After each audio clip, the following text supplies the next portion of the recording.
Hello, friends. Welcome to Soft History Stories. Today, we'll tell you about life of a Victorian woman. You step into the dim, cold room of a Victorian woman's household. The chill in the air is biting, and the early morning light struggles to break through the thick fog that shrouds the city. The hearth is the only source of warmth, its flames flickering weakly against the overwhelming cold. The fire's embers are almost spent, casting a dull orange glow on the rough stone walls, which only seem to amplify the biting winter air. It's not enough to keep the room warm. You can almost feel the cold creeping into your bones, making you shiver despite the layers of clothing you wear. The floorboards creak as you move, the sound breaking the silence of the early morning, which is thick with the weight of the world's expectations. The woman of the house is already awake, moving in the shadows, preparing for a day that will demand everything from her. The clock ticks on, and time waits for no one, not for her, and certainly not for any woman in Victorian society. Her routine is one of unyielding repetition, where each movement is dictated by the roles that have been assigned to her since birth. She doesn't complain. She doesn't ask for respite. This is her life, the life of a Victorian woman. As you watch her prepare, you can see the strain in the set of her shoulders, the exhaustion in her eyes. Yet, there is no time for her to rest, to pause and acknowledge the toll of her responsibilities. Her day has already begun, and it will not end until the sun dips below the horizon.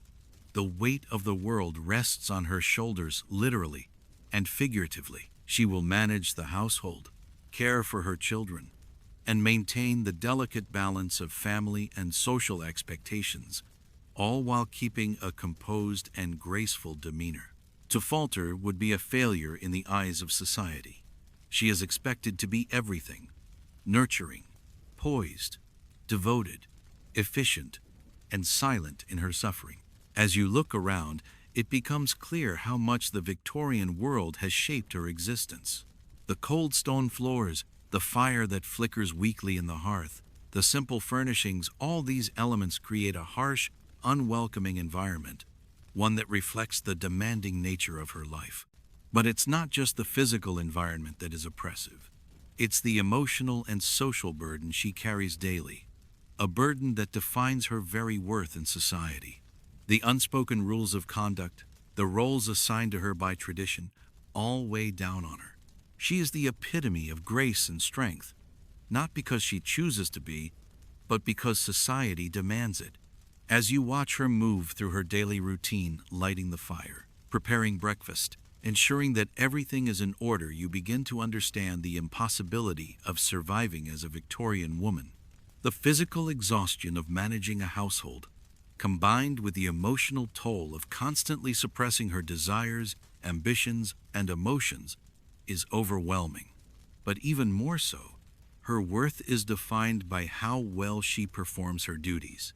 She must manage the home, keep her children well behaved, her husband satisfied, and her social appearances impeccable. There is no room for failure, no room for weakness, and certainly no room for self-care. This is not just a life of survival, it is a life of performance. A life where every move, every glance, every action is scrutinized, not just by others but by herself. The weight of societal expectations makes each task a labor of love and a labor of endurance. Women in Victorian England did not have the luxury of being weak, of being vulnerable. They had to be resilient, unwavering in their strength, or else be forgotten by the world. Before we delve deeper into the life of a Victorian woman, I want to invite you to pause and reflect on this incredible journey. How do you think you would survive a day in her shoes? Could you withstand the unrelenting demands of her world? Take a moment to like, share, and subscribe for more historical journeys like this. And in the comments below, share your thoughts. How do you think you would navigate the challenges of being a Victorian woman in a world that demands so much and gives so little in return? The cold of the early morning cuts through the air as you step into the dimly lit room of a Victorian woman's household. The room is silent, save for the soft crackling of the dying embers in the hearth. It's a world where warmth is a luxury, and even the thick, heavy curtains can do little to stave off the chill that creeps in from the dampness of London streets.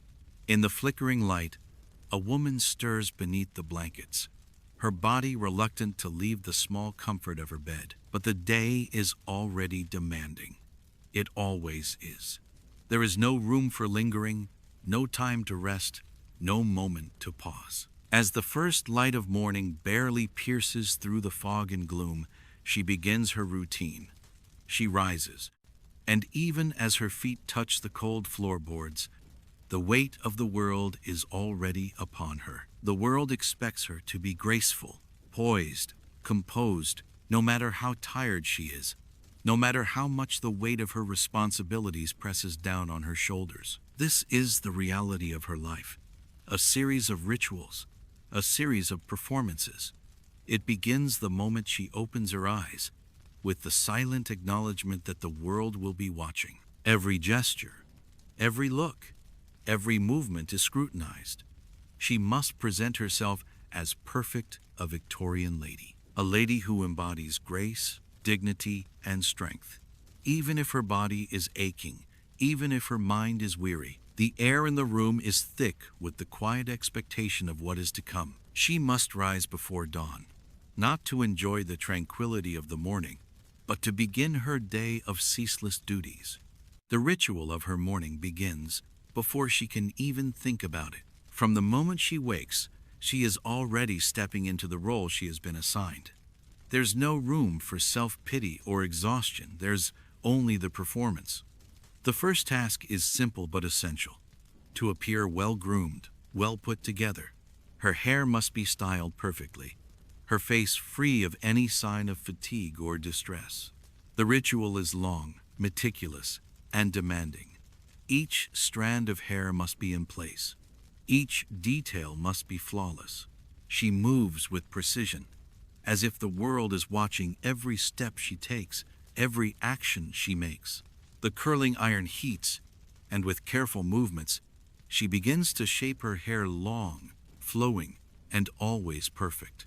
Her hands work quickly but gently, smoothing the stray strands into place, all the while keeping her thoughts and emotions hidden behind a composed exterior. The ritual of dressing follows, with layers upon layers of fabric, corsets, petticoats, dresses, each one more confining than the last. It's a task that takes time and care. The clothes are not just clothes. They are the armor she wears to face the day. As the woman dons her dress, each button and lace is a small act of conformity, a subtle assertion of her place in the world. A woman of her stature must dress the part, no matter the discomfort or the time it takes. The gown fits snugly, but it's not just for warmth, it's for appearance. The color, the fabric, the design, everything must reflect her family's status and her own adherence to societal expectations. She moves from task to task, checking her reflection in the mirror, adjusting her posture, ensuring that nothing about her suggests any sign of weakness or distress. She must appear calm, serene, always in control. She smooths down the fabric of her dress one last time and takes a breath, steadying herself for the day ahead. The world demands this of her, and so she complies. But as she stands before the mirror, ready to step into the day's role, you can't help but wonder about the woman behind the mask. What thoughts swirl in her mind? What emotions does she suppress as she prepares to face yet another day of demands and duties? The world may see her as a perfect lady, but beneath the layers of clothing and composure, there is a person, someone with desires, dreams, and emotions, someone whose needs are often buried beneath the weight of societal expectations. In the stillness of the moment, just before she steps into the world of her duties, she is alone with her reflection, her thoughts, and her quiet, unspoken desire for something more than the role that has been imposed upon her.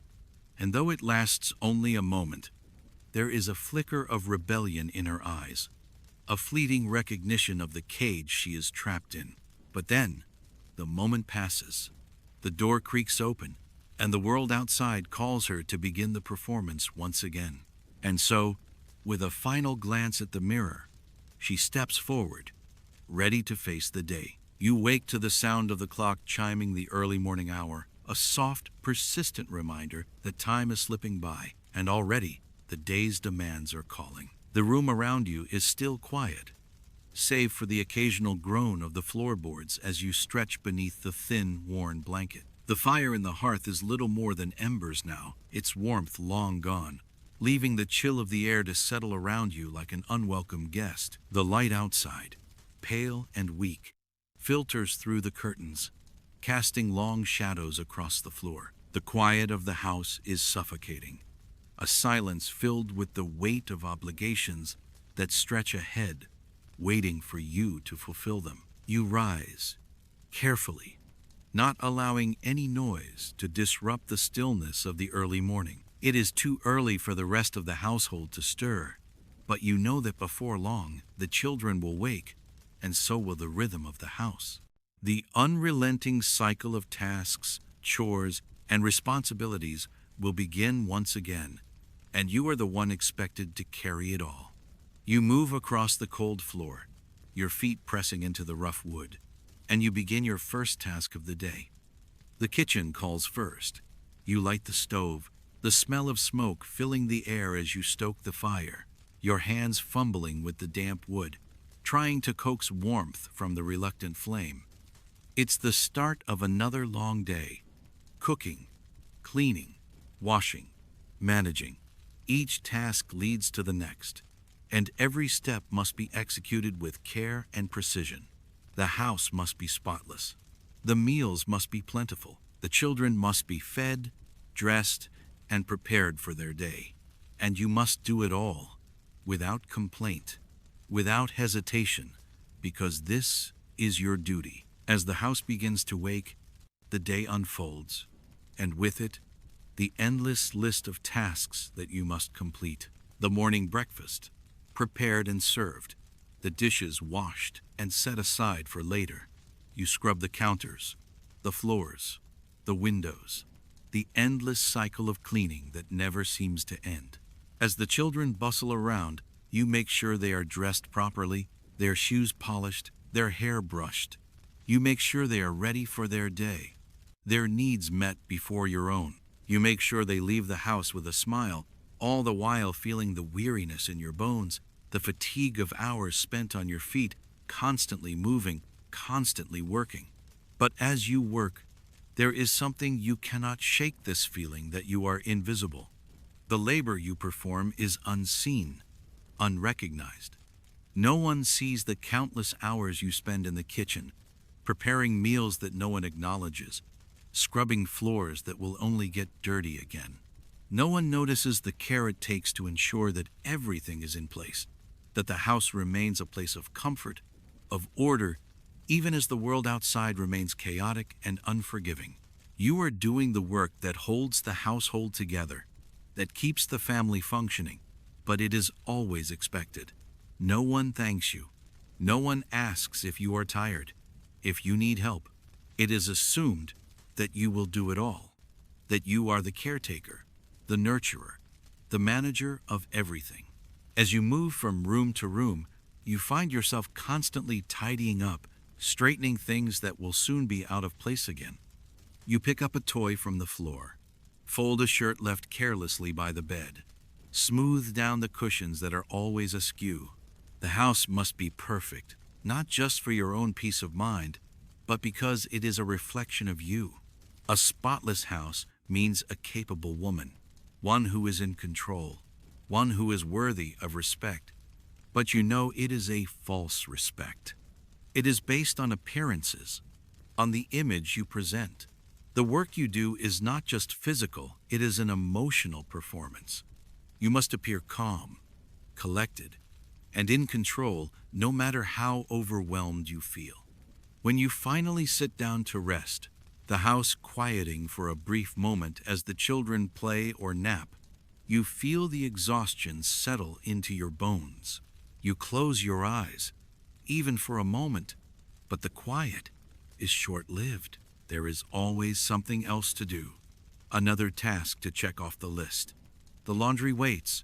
The floors need sweeping again. The dinner preparations must begin. And before you know it, the day will slip into night. And when night comes, there will be no rest for you. You will care for the children, clean up the remnants of the day, prepare the beds, and tuck everyone in. And once the house is quiet once more, you will finally allow yourself to collapse into bed, only to rise again before dawn, to do it all over again. This cycle of labor, of unacknowledged work, becomes part of your life. It is not just the house that needs managing, it is your family, your entire existence that you are responsible for. You must be the perfect wife, the perfect mother, the perfect woman, not just for yourself, but for society. Society expects it of you. Your value is measured by your ability to manage the home, to make everything appear perfect, to maintain your composure no matter the personal cost. You must endure it all, silently, with grace. There are moments, fleeting and rare, when you wonder what it might be like to simply stop, to step away from it all, to give in to the exhaustion, to let go of the burden. But then the reality sets in. There is no choice but to continue. You cannot show weakness. You cannot let your family see how tired you are. You cannot ask for help because society has never taught you how. So, you continue, day after day, moving through the endless cycles of work, your body aching, your mind weary, but your spirit unyielding. The weight of it all, the endless chores, the emotional toll, the expectations placed on you is almost too much to bear. And yet, you bear it. You endure. You perform. Because that is what is expected of you. And the world is watching. There is no room for error. No room for vulnerability. There is only the performance of perfection. The constant movement from one task to the next. Each moment a reflection of your strength, your grace, your endurance. And so, the day ends as it began, with you standing in the middle of it all, tired, invisible, but still going, still working, still managing, still performing. Because that is your role, your duty, your life. And no matter how much you may wish for a moment of peace, a moment of rest, you know that there is no room for it. The work is never done. The expectations never cease. As the night falls, you sit down for the briefest of moments, your body aching, your mind exhausted, and you close your eyes. You think about tomorrow, the endless cycle that will begin again. But even as you rest, you know deep down that this is what you were meant to do. This is the silent burden you carry as a woman in Victorian society, a burden that will remain with you for as long as you live. The work is invisible, the thanks are few, but the performance is constant, and it is only through your endurance that the house and the family continue. The day is still young, but already the weight of the world presses down on her shoulders. The room, quiet and still, is a stark contrast to the flurry of activity in her mind. You can feel the strain as she moves through the motions of her day, performing each task with the precision of someone who has done this 1,000 times before, someone who knows exactly what is expected of her. Every gesture is calculated, every step measured, and yet beneath it all, there is a storm of emotions that she must suppress. She stands in front of the mirror, adjusting her hair one last time before leaving her room. The reflection staring back at her is flawless, perfectly coiled curls, a delicate expression, and a body draped in elegant yet functional clothing. But inside, the woman feels far from flawless. Her body aches from the long hours of work, the weight of domestic duties, and the emotional strain that she carries day in and day out. Yet, as she looks at herself in the mirror, there is no room for any sign of weakness, no space for the exhaustion or frustration that builds within her. She must look calm. She must look collected. She must appear as though the weight of the world isn't bearing down on her, even though it is. In the quiet moments when no one else is around, when the doors are closed, she can feel the pressure to maintain control seeping into every part of her being.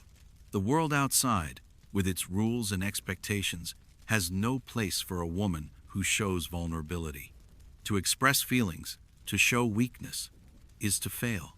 It is to give others the chance to judge, to say that she isn't capable of the role society demands of her. And so, she keeps it all inside.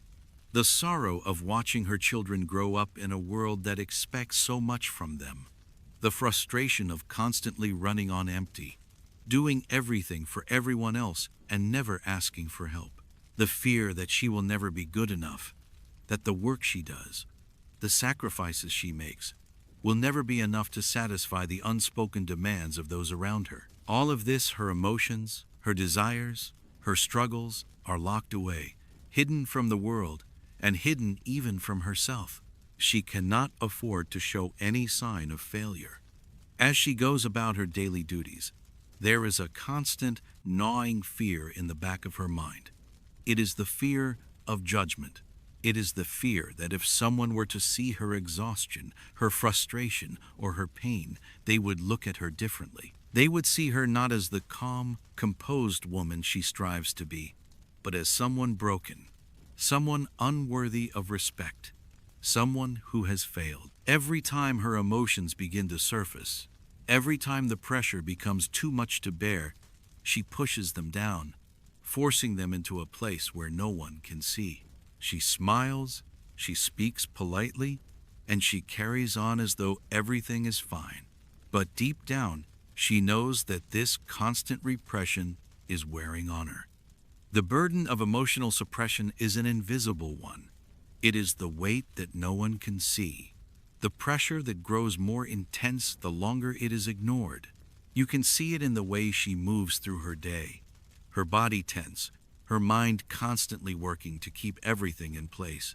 She is always aware of how she is perceived, always conscious of the mask she wears, and it is exhausting. The emotional toll of constantly performing, constantly suppressing her true feelings, drains her in ways that nothing else can.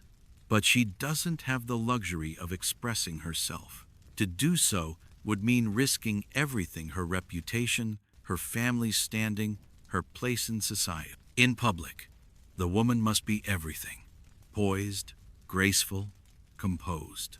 She must be the perfect wife, the perfect mother, the perfect lady. She must manage the household with grace, maintain the appearance of a loving, nurturing wife, and ensure that her children are well behaved, that the family presents the image of perfection. And to do all of this, she must be calm. She must never let the world see her cracks. She must smile through the exhaustion, laugh through the sorrow, and be everything everyone expects her to be. But the constant self-control is taking its toll.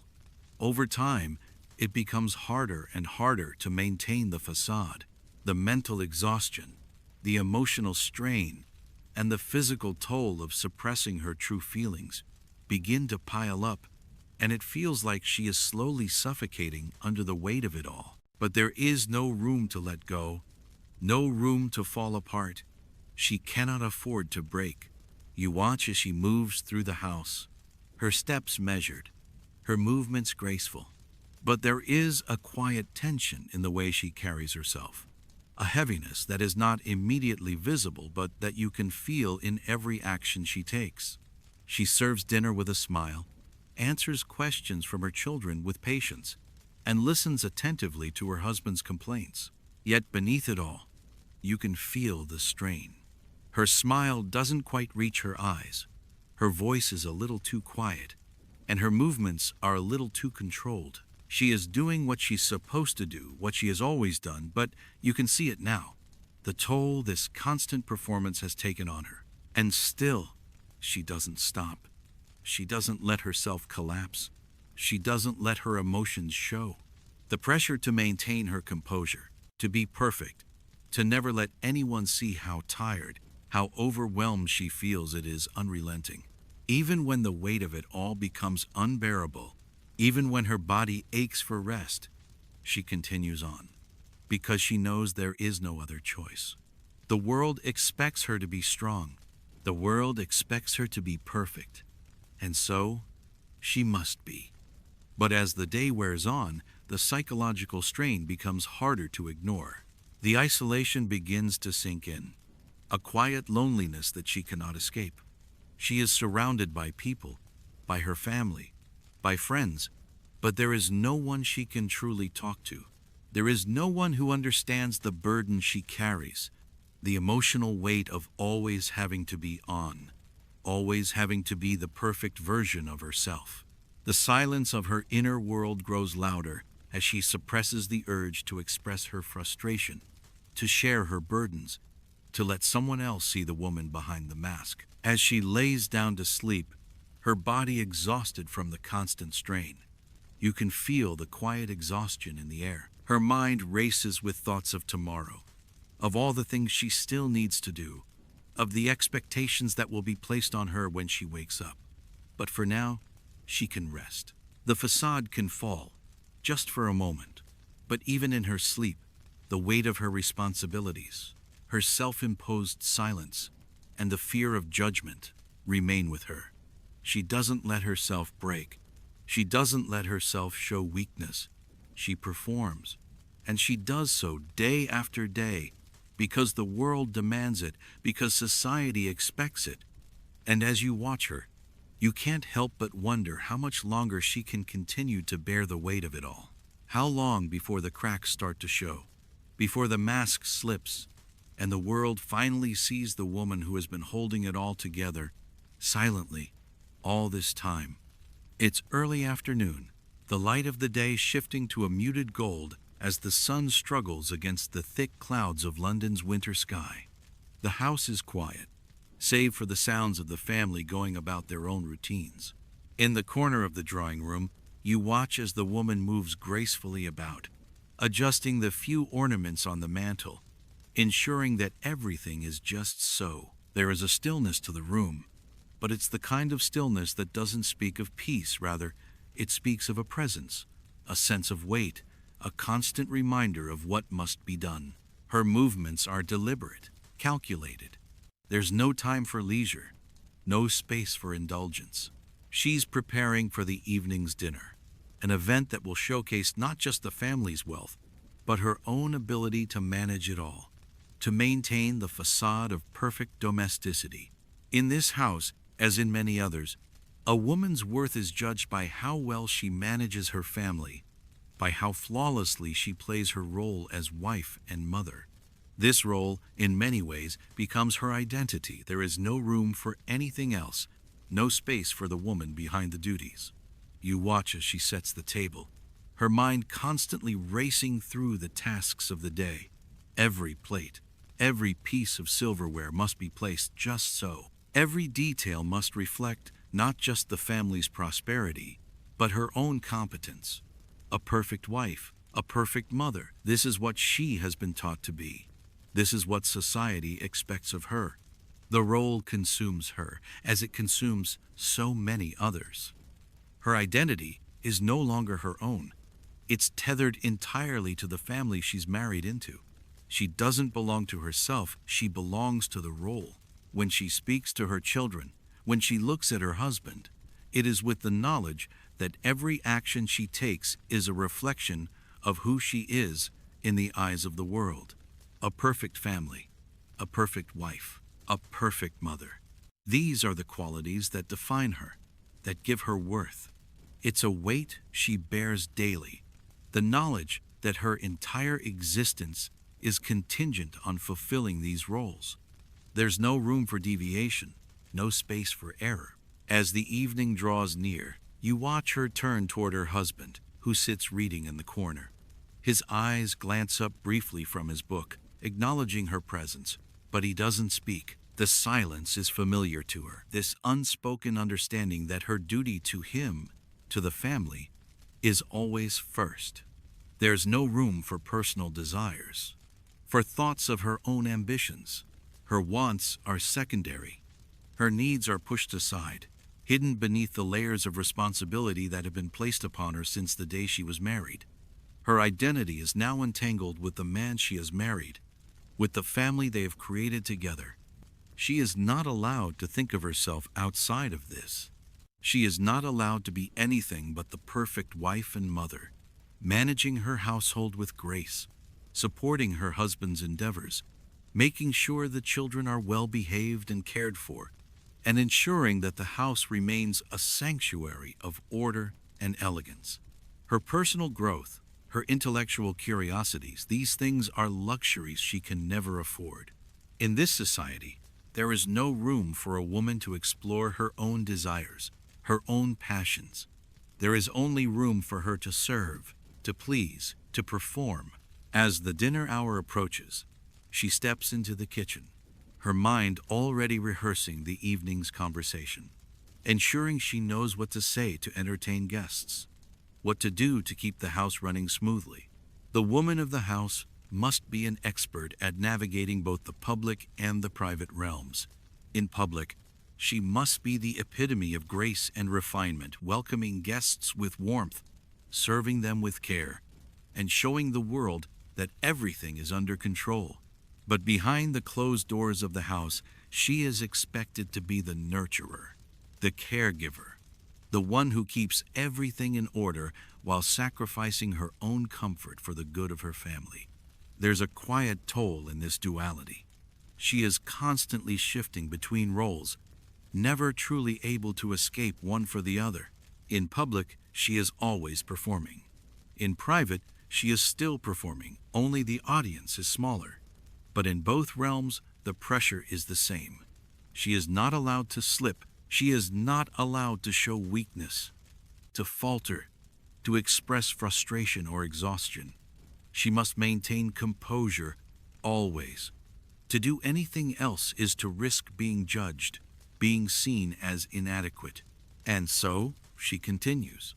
She works through the day, each task a testament to her dedication, to her ability to live up to society's expectations. She meets each challenge with a smile, each responsibility with a sense of duty that feels both empowering and draining. But even as she performs her duties, there is a quiet longing that she dares not acknowledge, a desire for something beyond this. She knows there is more to her than the role she has been given. She knows there are parts of herself, dreams, ambitions, and emotions that remain locked away, waiting for a time when they might be able to emerge. Yet, every time she thinks about what could be, the weight of her obligations pulls her back into the performance. She cannot afford to indulge in personal desires. She cannot afford to think of herself outside of her marriage and family. As the day wears on, you can see the exhaustion in her eyes, the way she moves a little slower than she did in the morning. But she continues. She smiles when guests arrive, chats politely, manages every detail of the evening's dinner with poise, never letting on that beneath it all, she is tired. Beneath the layers of her clothes and the layers of her responsibilities, there is a woman who longs to be more than just a wife, more than just a mother. She longs for the space to simply be herself, to explore who she is beyond the role that has been placed upon her. But that space doesn't exist in Victorian society. A woman's worth is tied to her ability to maintain a family, to fulfill her role as wife and mother. There is little room for personal exploration, little room for intellectual or emotional growth. There is only room for her to serve, to nurture, to perform. And as the evening draws to a close, you watch her quietly retreat into the background, fading into the shadows as her husband takes the center stage, the guests departing, and the house growing quiet once more. She moves to clean up, to prepare for the next day, but there's no real acknowledgement of what she has just endured. The work never stops for her. The expectations never cease. She is caught in a cycle that demands everything from her, a cycle that never allows her to stop, never allows her to think about what she truly needs, what she truly desires. And yet, she continues to move through it, day after day, because that is the role she has been given. That is the role society has assigned to her. A woman in Victorian society does not have the luxury of personal ambition. She is not allowed the freedom to be anything other than what is expected of her. In this world, her identity is not her own. It is defined by her role as a wife, as a mother, as the caretaker of her home. She may dream of a different life, one where her own desires are just as important as those of her family, but the reality of her existence will always be defined by the expectations of society. Her worth is measured not by what she has achieved for herself, but by how well she has managed her family, by how gracefully she has maintained her place in the domestic sphere. And so, she continues her every action, her every word, a performance. The woman of the house, the perfect wife, the perfect mother. She may have desires beyond these roles, but they will remain buried, hidden beneath the weight of societal expectations, until the world around her changes, until the roles she has been given no longer define who she is. The early morning light is still faint, barely breaking through the haze of fog that hangs over Victorian London. You step quietly into the woman's home. The soft creak of the floorboards, the only sound that breaks the stillness. She stirs, still wrapped in the heavy, cold sheets. But the moment her eyes open, she knows it's time. There is no lingering, no time for rest or comfort, only the relentless rhythm of her day that waits for her. She pushes the covers back, her body stiff from the long hours of sleep that never truly refresh her, and she slowly, carefully, lifts herself from the bed. Her first task is always the same, preparing the house for another long day of work. She moves around her room with practiced grace, putting on the layers of clothing that will protect her from the cold and show the world her unyielding strength. But beneath it all, there's something else, a deep fatigue, a bone-deep exhaustion that settles in her muscles, in her mind. It's the kind of tiredness that isn't solved by sleep or rest. It's the tiredness of a woman who has given everything she has to her duties, to her family, to the constant demands of life. The kind of tiredness that never goes away, but that she must keep hidden, tucked away beneath a mask of composure and strength. As you follow her through her morning routine, you begin to understand just how physically demanding her life is. The house needs to be cleaned, dusting, sweeping, scrubbing. The laundry must be done, the meals prepared, the children taken care of. There is no time for herself, no space for her own desires, for moments of rest. Every hour of the day is filled with something to do, some task to complete, some need to be met. And even when the day is done, when the house is quiet and the family is tucked in bed, the work never truly stops. There's always something, always more to be done. You watch as she moves through the house, her hands steady but her steps slow, as though the weight of everything is pressing her down. The kitchen, the hearth, the bedrooms, they all demand her attention. She doesn't complain. She can't afford to. To show any sign of weariness, any sign of exhaustion, would be seen as weakness. She must appear strong, calm, collected. The work must be done, and she must do it with grace. There is no room for fatigue. There is no room for rest. But you see it in the way she moves. The slight wince as she bends to pick something up. The way she clutches the edge of the counter for a brief moment when she thinks no one is watching. The strain is there, in every action, in every movement. Her body is not built for this kind of constant work. Her back aches from hours of standing. Her legs sore from the endless walking from room to room. But she does not stop. She continues on, because she knows no other way. Her physical health is suffering, and yet there is no room for it to show. In Victorian society, a woman's worth is tied to her ability to perform her duties, to manage her home, to care for her family. Her body is expected to be a vessel of strength and endurance, even when it is clearly at its limit. She suffers from headaches, from sore muscles, from the constant strain of doing everything for everyone else. But there is no room for self-care, no time for rest. If she shows any sign of weakness, any sign that she is not able to keep up, it reflects poorly on her. It is seen as a failure, an inability to live up to the expectations placed upon her. As the day drags on, you can see how the strain is starting to take its toll. She moves slower now, her movements more deliberate, less fluid. Her hands tremble slightly as she prepares dinner, and she occasionally pauses, taking a deep breath as if trying to steady herself. You watch as she hides the pain behind a smile, as she forces herself to continue to push through the exhaustion. She doesn't want anyone to see the toll it's taking on her. She doesn't want anyone to know how much she is suffering. But it's impossible to ignore. The fatigue is written in the lines of her face, in the slump of her shoulders, in the way she holds herself, constantly fighting against the physical strain. She is doing everything she can to keep up appearances, to make everything look effortless. But behind the facade, you know the truth. The constant demands of the household are taking their toll on her body, and there is no space for her to seek help, to take a break, to find relief. The emotional toll is just as heavy. She is expected to remain calm, composed, and nurturing no matter what. The constant demands on her body are mirrored by the emotional weight she carries. She must be everything to everyone, loving wife, devoted mother, perfect homemaker. She must meet everyone's needs without showing any sign of personal strain. She must perform, and she does, flawlessly. The pressure to be perfect is constant, and the burden of it is crushing. You see the exhaustion etched in her features as she prepares for the evening. The house is clean, the meals are prepared, the children are well cared for.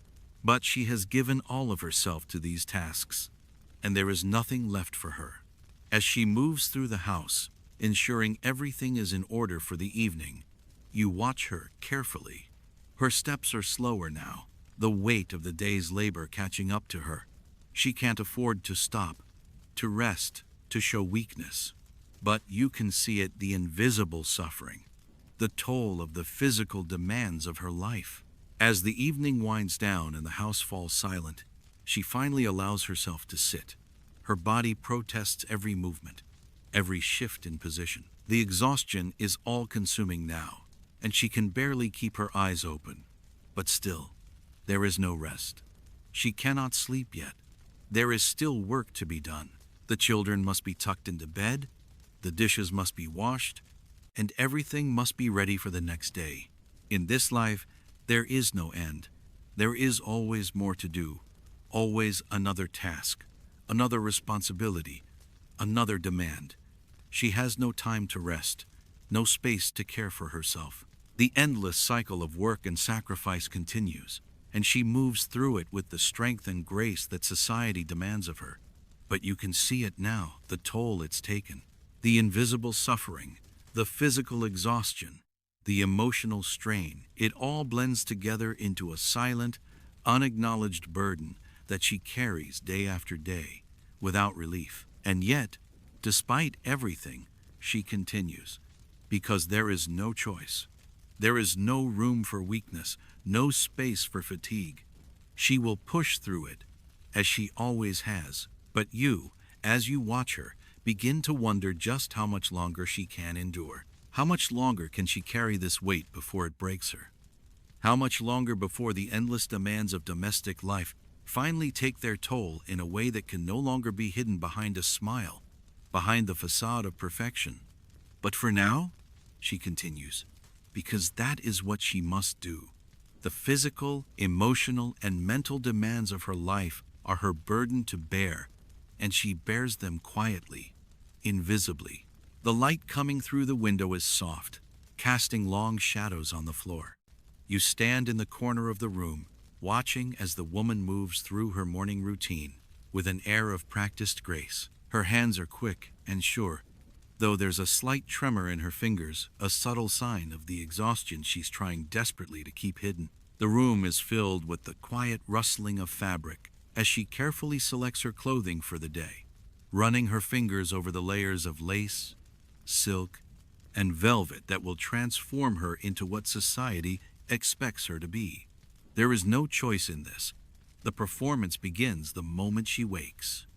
Each piece of her attire is chosen with care, not for comfort but for appearance.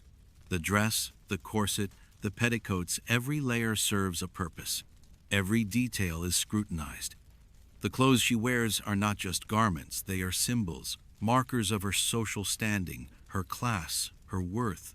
The pressure to present herself perfectly, to embody the ideals of Victorian femininity, is suffocating. And it begins with the clothes. She knows this well. The moment she steps out into the world, her worth will be measured by her appearance. The fabric, the cut, the embroidery, the fit, all of it will be examined, not for its practicality or comfort, but for how well it reflects the status she's expected to uphold. The dress she chooses is an elaborate affair, a heavy creation made of layers upon layers of fabric.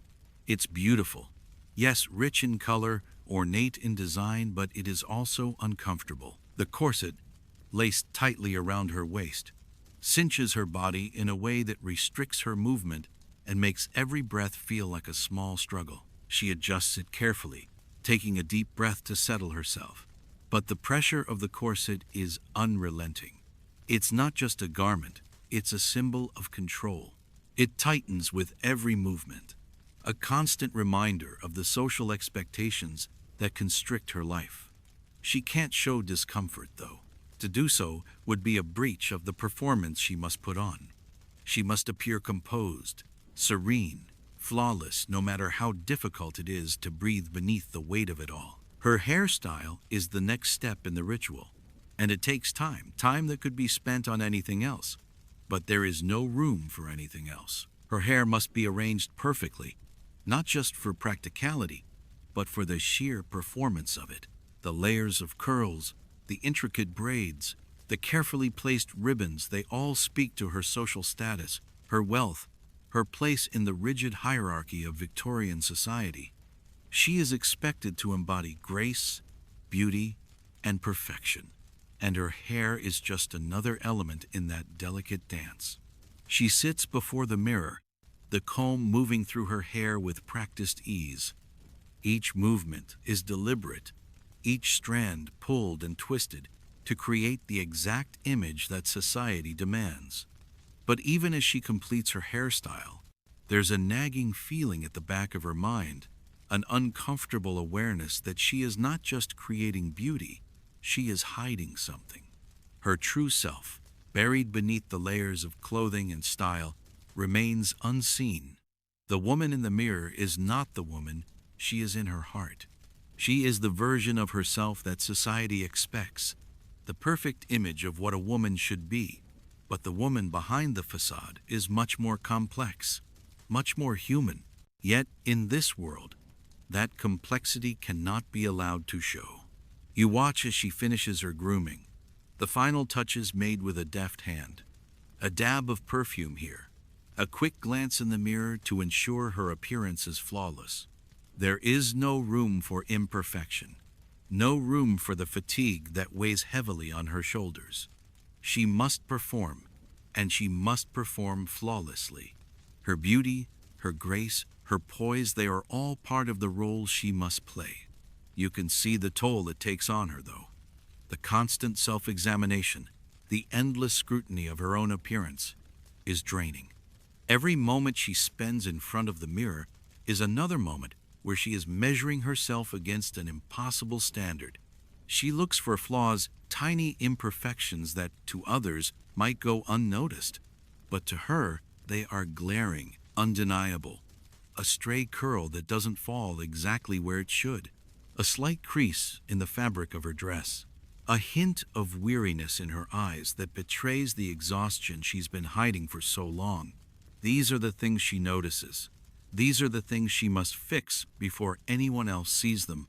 But no matter how hard she tries, she knows it's impossible to maintain perfection all the time.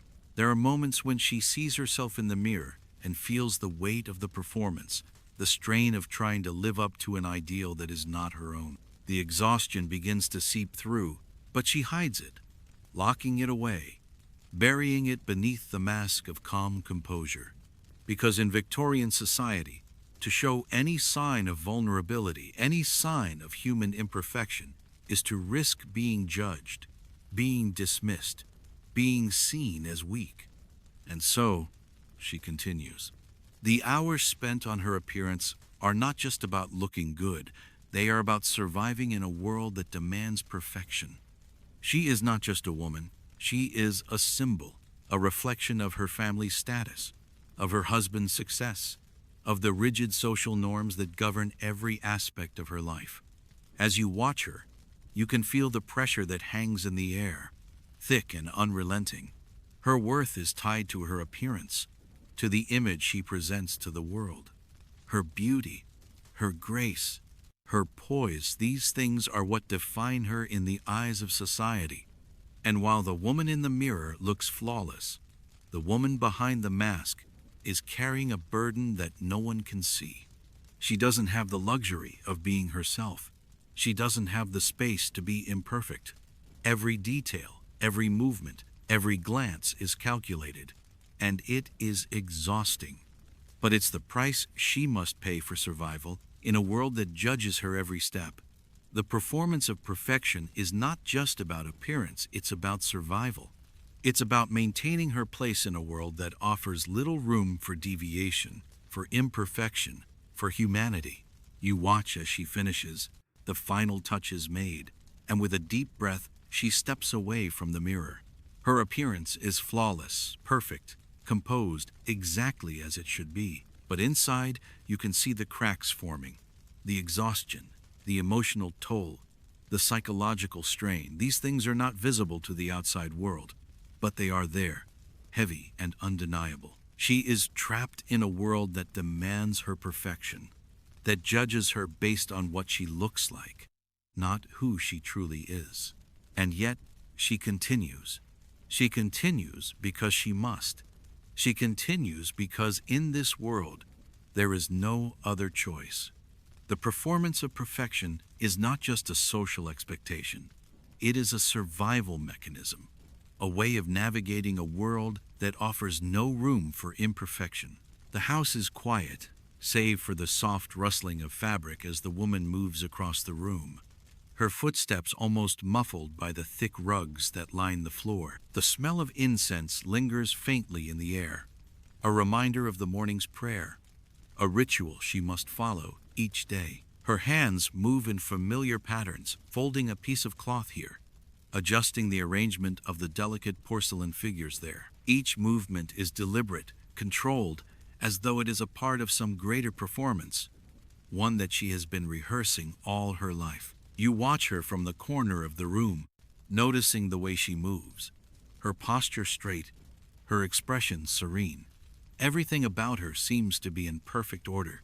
The way she arranges the flowers, the way she smooths down her dress, the way she looks at you with an air of quiet dignity. There is a certain grace to her actions.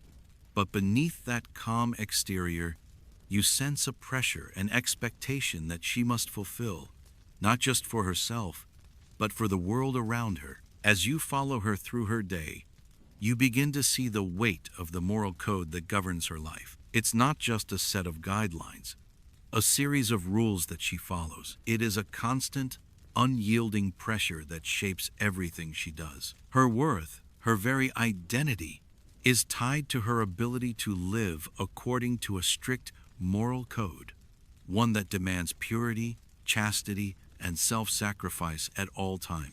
From the moment she wakes, she is reminded of her duty to uphold these ideals. The teachings of religion are intertwined with her every action. She must maintain her composure, suppress her emotions, and always appear virtuous. There is no room for personal desires, for selfishness, for anything that might be considered impure. To act otherwise would be to risk losing the respect of society, to risk being cast aside as a woman unworthy of the title lady. She prepares herself for the day in silence, her thoughts steady and controlled, her actions precise. She does not allow herself to linger on the weariness in her body or the exhaustion that has slowly crept into her bones. There is no room for that. She is a woman of virtue, a woman who must live by the strict rules of morality that have been instilled in her since childhood. Her thoughts must remain pure, her actions must remain selfless, and her behavior must always reflect the expectations of the society she lives in. You notice how she constantly checks herself throughout the day. Every word she speaks, every gesture she makes, is weighed against the unspoken moral code that guides her actions. She is keenly aware of how others perceive her, of how society judges her based on her outward appearance, her words, and her actions. And while there is an air of calm confidence to her, you can see the strain beneath it, the pressure of living up to the impossible standards placed on her. The pressure is not just societal, it is deeply internalized. She has been taught to believe that her worth is tied to her ability to live a life of perfect purity, to be a woman who sacrifices her own desires for the good of others. She is the embodiment of selflessness, the perfect caretaker, the loving wife and mother. And yet, despite all of this, there is a loneliness that hovers at the edges of her life. She has learned to suppress her own needs, her own longings, in favor of fulfilling her role. But at what cost? Her devotion to charity and service only deepens this sense of self-sacrifice. She is encouraged, almost expected, to devote herself to helping others, to tending to the needs of the poor, the sick, and the less fortunate. Her role as a woman is not just to serve her family, it is to serve society at large. She must give without expecting anything in return. And the more she gives, the more virtuous she becomes in the eyes of society. Charity is seen as her duty, her privilege, her way of living out the moral code that defines her. As you watch her interact with others, you see the way she performs this role. She listens intently to the concerns of the poor woman who visits her home, offering advice and comfort, her tone gentle and kind. But even as she comforts others, there's a part of her that is hidden, a part of her that is never allowed to show. The emotional weight of all this selflessness begins to show in her eyes, the quiet exhaustion that lingers beneath her calm exterior. You can see the toll it takes on her, yet she continues, unwavering in her duty to those around her. She moves from task to task, her hands busy with the work that must be done, preparing food for the family, cleaning the house, attending to the children. But even in these tasks, there is a sense of performance. She must do everything with grace, with dignity, with an air of perfection. She cannot falter. She cannot show frustration or weariness. Every moment is a moment to prove her worth. But as you follow her throughout the day, you realize that she is not just performing for others. She is performing for herself, for the image she has internalized over years of living within these constraints.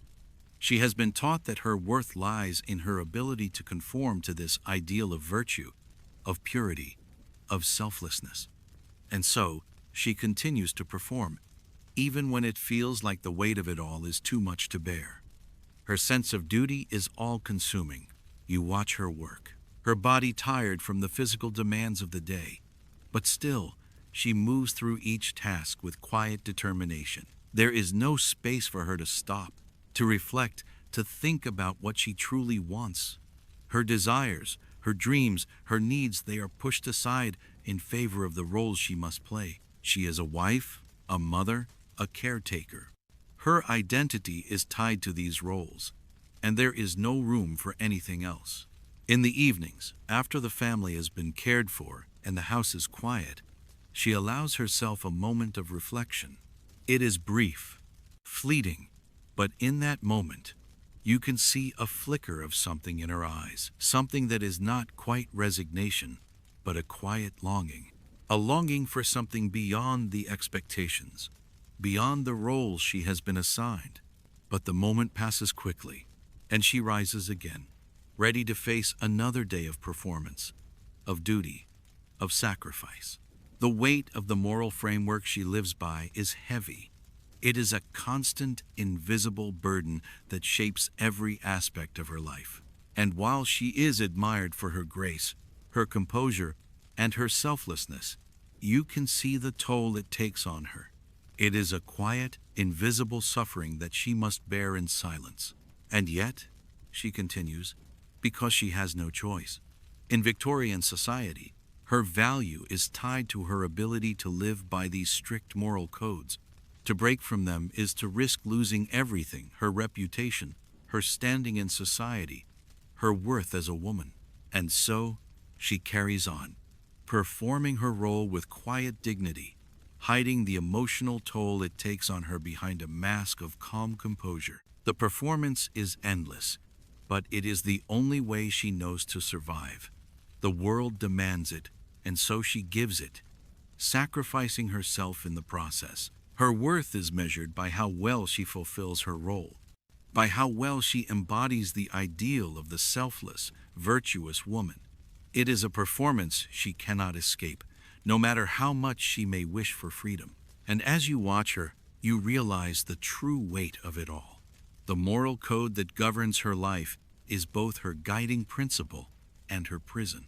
It defines who she is, who she must be, and how the world sees her. And as long as she continues to live within these constraints, she will never be free. The sun barely breaks through the misty clouds as the morning light spills into the drawing room. You step into the space, quietly watching the woman of the house as she goes about the early stages of her day. She moves gracefully, her hands delicately folding the linen as she organizes the room. Yet beneath her composed exterior, you sense a quiet frustration. The room, with its heavy drapes and well-kept furniture, is a reflection of her world, carefully managed, tidy, and proper, but it is also a world of restriction, of boundaries that she cannot cross. You notice the books on the shelf, titles of poetry, history, and philosophy, all neatly arranged, yet largely untouched. These books belong to her husband, or perhaps to her father before him. They are a reminder of a world she is not meant to enter, of a life that could have been hers, had things been different. She looks at them often. You can see that. There's a longing in her gaze, a quiet desire to learn, to explore the world beyond the boundaries set for her. But she doesn't touch them, not in public, at least. She knows that, as a woman in Victorian society, her place is not in the world of intellectual pursuits. Her place is at home, managing the household, maintaining the family's reputation, and ensuring everything runs smoothly.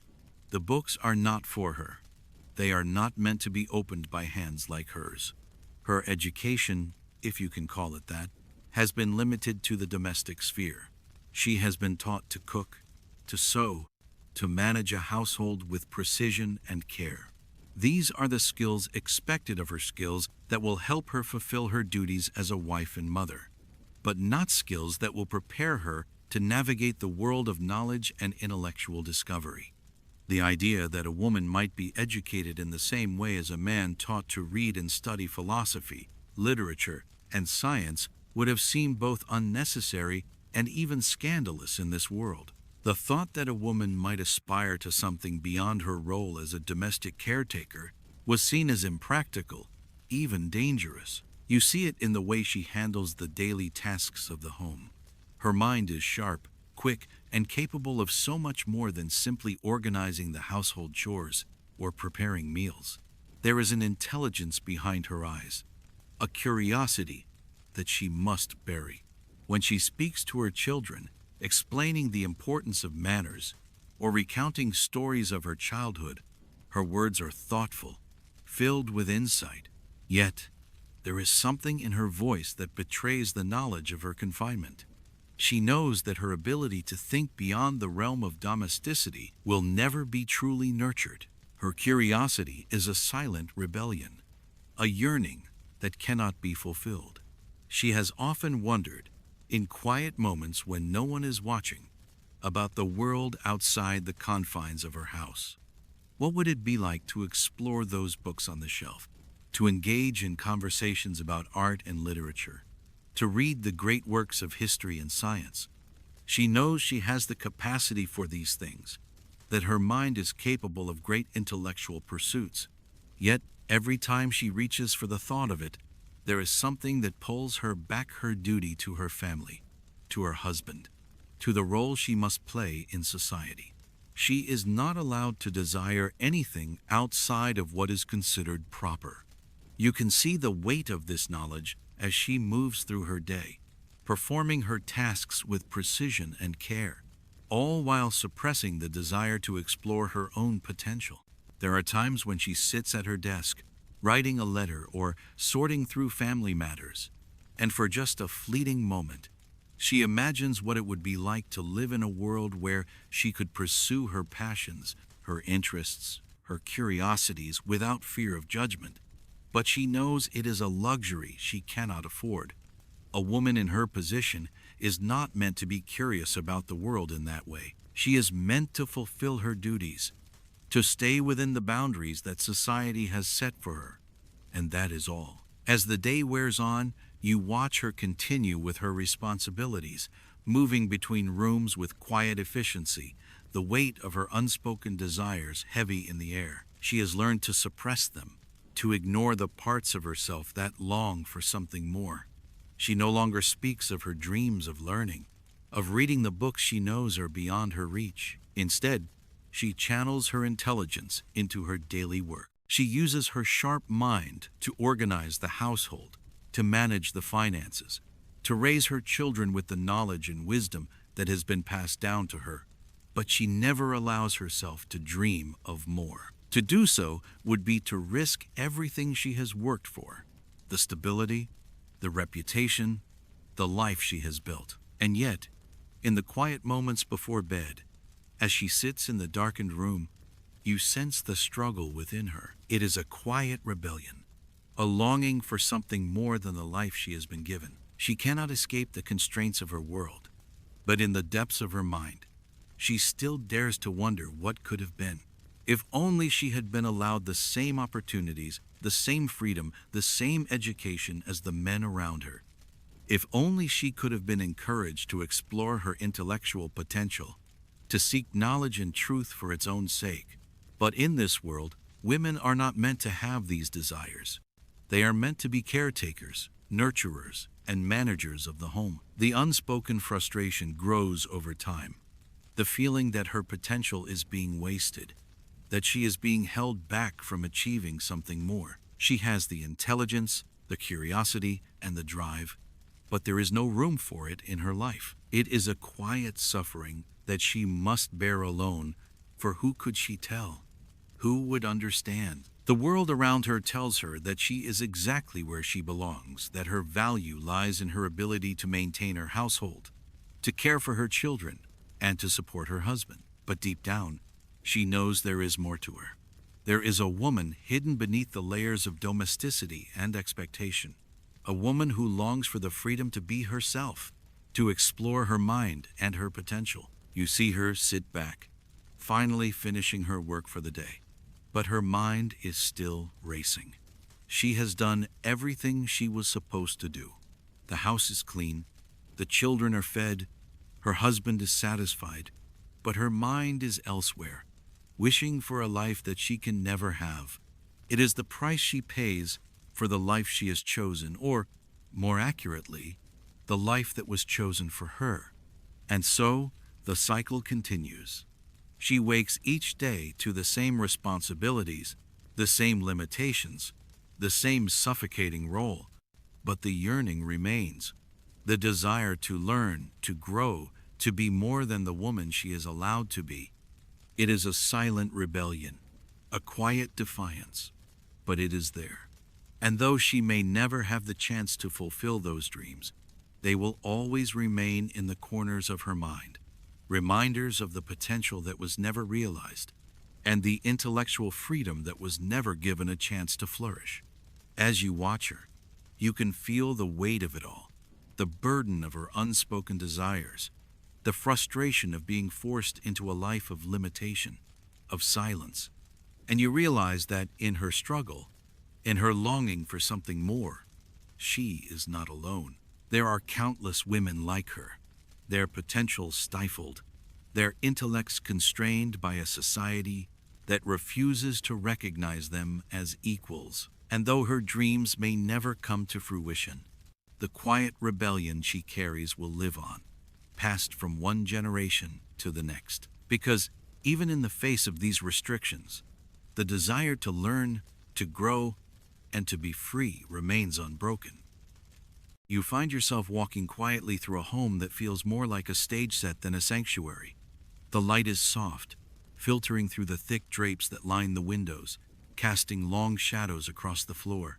You can hear the faint sounds of the woman moving in the next room, preparing for her day, though you're unsure if she knows you're watching. Her life, it seems, is one of constant performance, carefully constructed roles she must play, each one with strict guidelines, each one demanding unwavering adherence to societal expectations. As you stand in the shadows, you can almost feel the weight of the expectations pressing down on her. You know she has been raised in a world where women are seen not as whole individuals, but as vessels of purity, vessels of family, vessels of service. Her worth is not determined by her desires, her dreams, or her intellectual potential, but by her ability to maintain an ideal that has been imposed upon her by a society that will not allow her the space to explore her own needs. This is the reality she faces every day, and you feel the quiet tension building as she prepares for yet another day of relentless duty. She is a woman in a society that expects so much from her demands that she remains chaste before marriage, that she gives herself fully to her husband once wed, that she sacrifices her own needs, desires, and autonomy in favor of a family that she is expected to uphold. She finishes her morning routine, her movements practiced and deliberate. The rituals of dressing, of attending to the smallest details of appearance, are all done with an eye toward one thing: her role as a wife. Nothing is about her own pleasure, her own comfort, or her own expression. Everything is for him. The idea that her sexuality, her body, could be her own to explore, to express, to enjoy this is a thought that does not exist. The very idea of sexual desire, beyond the boundaries set by society, is a foreign one to her. Her sexuality, like her body, has been molded and shaped by the dictates of Victorian morals, which see it as something she must control, hide, and offer only when demanded, a duty rather than a personal expression. You can almost feel the heaviness of the weight she carries. When she looks in the mirror, she sees not a woman with desires or needs of her own, but a reflection of what she must present to the world.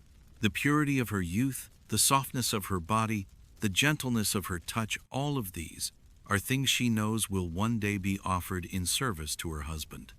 That is her role: to be pure before marriage and submissive afterward, to offer herself as a dutiful wife, obedient to his needs, always ready, always willing, even when it is not what she desires.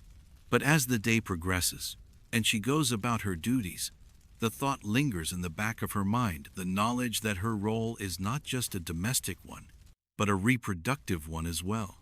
Motherhood is glorified in Victorian society as much as chastity and submission. Her body is not her own to control, but a vessel for reproduction. The number of children she bears, the frequency of her pregnancies, all serve as a measure of her worth as a woman. She is praised for giving life, but not for the toll it takes on her own life. The joy of motherhood is one thing, but the physical reality of carrying children, giving birth, and raising them is something else entirely. And the expectation is clear. She must bear children again and again, without question, without hesitation, without the luxury of choice.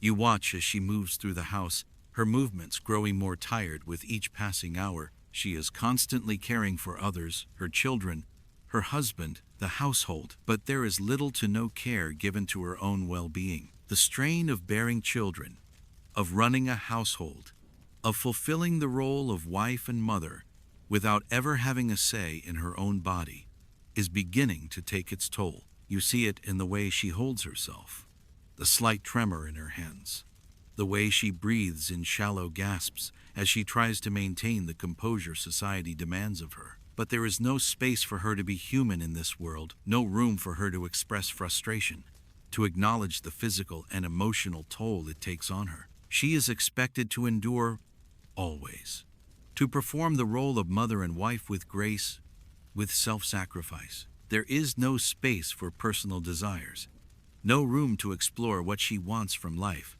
what she desires for herself. Her body belongs to others, to her husband, to her children, to the societal expectations that shape her every move. It is a form of control, an unspoken tyranny that runs deeper than anything physical. The control of her sexuality, her body, her reproductive rights, these are the things that define her in the eyes of society. She is not allowed to question them. She is not allowed to rebel. She is not allowed to refuse. But even as she moves through the endless days of duty, you begin to sense a quiet rebellion in her eyes.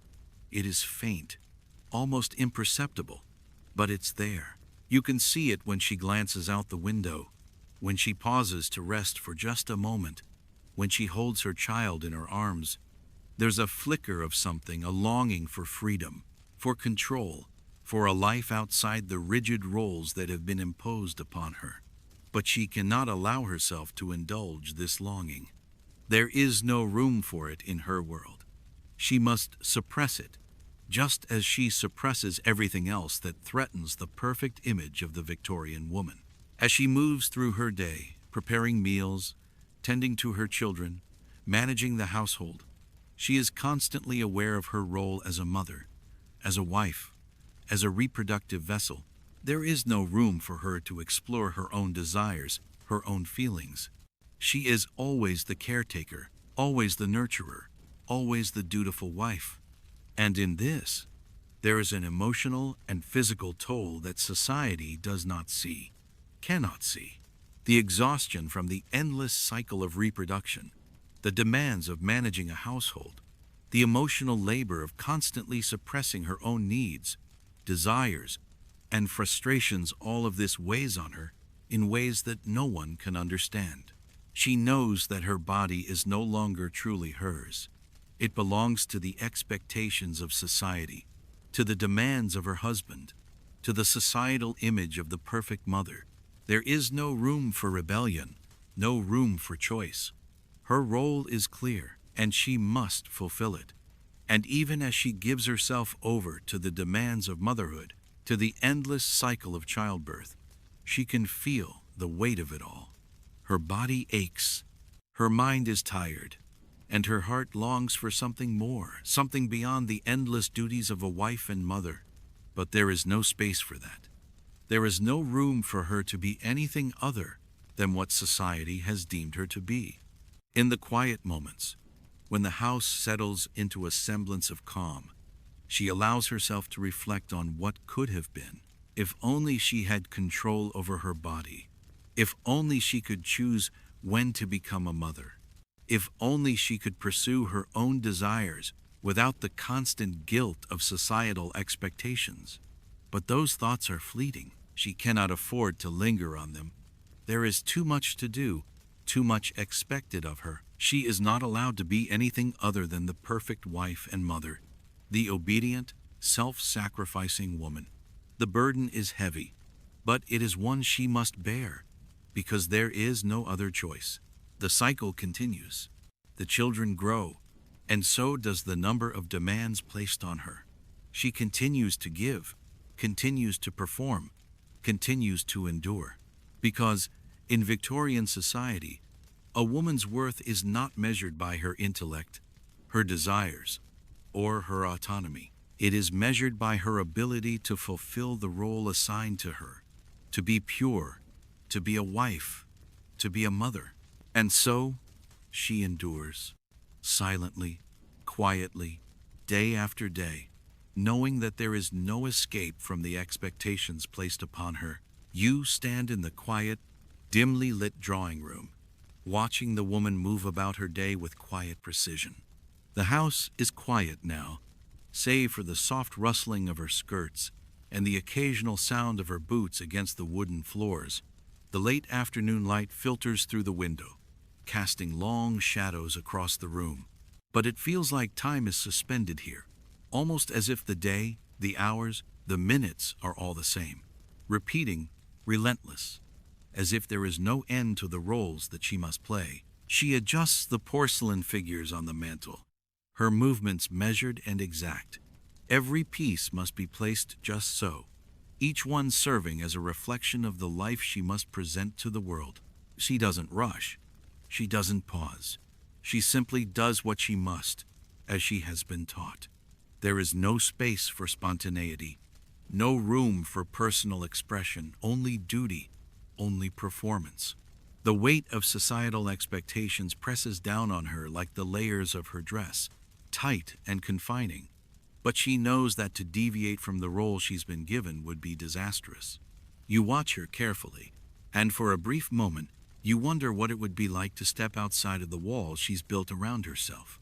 You wonder what it would be like to shed the duties, the constraints, the endless performance of what society expects her to be. But you know, just as she knows, that there is no such thing as true freedom in her world. The idea of freedom, the notion that she could be her own person, make her own choices, live for herself and not for the approval of others. This idea is an illusion, a fleeting dream she has long ago suppressed. The roles she must play are defined by the world around her, by the expectations of the men in her life, by the rules set out for women of her class. Her position: she is meant to be a daughter, a wife, a mother, each role a layer upon the other, each layer heavier than the last. Her identity is no longer her own.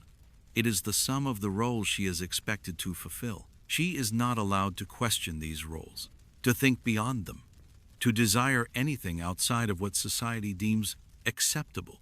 Every action she takes, every word she speaks, is measured, scrutinized, and controlled. Her life, as you watch her now, feels like a performance, a never-ending series of actions, of gestures, of duties fulfilled. The house must be maintained, the children must be raised, the husband must be tended to. Everything has a place, everything must be in order. There is no space for deviation. There is no space for her to simply be herself. Every moment of her day is a reflection of what she is expected to be, not of what she wants to be. And as the hours pass, you see the toll this takes on her. The constant mental strain of maintaining this facade, of holding herself to an ideal that is not her own, begins to wear on her. Her eyes, once bright with youthful curiosity, now seem tired, distant, as though she has learned to shut herself off from the world around her. She has learned to bury her own desires, to suppress the parts of herself that are not in line with what society demands. You see it in the way she moves slow, deliberate, as though each step is an effort. The mental exhaustion is written all over her face, hidden beneath the composure she has learned to master. But it's there, in the way she pauses for just a moment too long as she looks out the window, her hand resting lightly on the glass, her thoughts clearly elsewhere. For just a moment, the performance slips, and you can almost see the woman she could have been, the woman she may have wanted to be if only she had been given the chance. But that woman, you realize, is a shadow, fading away beneath the weight of the roles she must perform. The physical and mental toll of conformity is immense. You watch her as she moves from room to room, managing each task with quiet precision, never allowing herself to show any sign of strain. But the weight of it all is becoming unbearable, and you can see the cracks starting to form. The pressure to be perfect, to perform without flaw, to meet every expectation, it is suffocating, and it is constant. There is no time for rest, no time for self-care. The duties never end, and neither do the expectations. She is expected to be everything: a loving wife, a doting mother, a perfect homemaker, a dutiful daughter, a model of virtue. And she must do it all with grace, with composure, without question. You sense the quiet rebellion in her, buried deep beneath the layers of duty. There is a part of her that longs to escape, to break free from the chains of expectation that bind her to this life. She has dreams, you know it. She has desires, longings that go unnoticed in the endless cycle of her day. But these desires are not hers to explore. To express them, to act on them, would be to risk everything. Her reputation, her standing, her identity, everything would be lost. In this world, she is not allowed to be anything other than what society demands. She is expected to be the perfect woman. But the truth is, she cannot live up to the impossible standards set before her. And yet, she continues to try. The facade is maintained. The performance goes on, because there is no other choice. The illusion of freedom, that she could be anything other than what society has made her, is a dream she has long since given up on.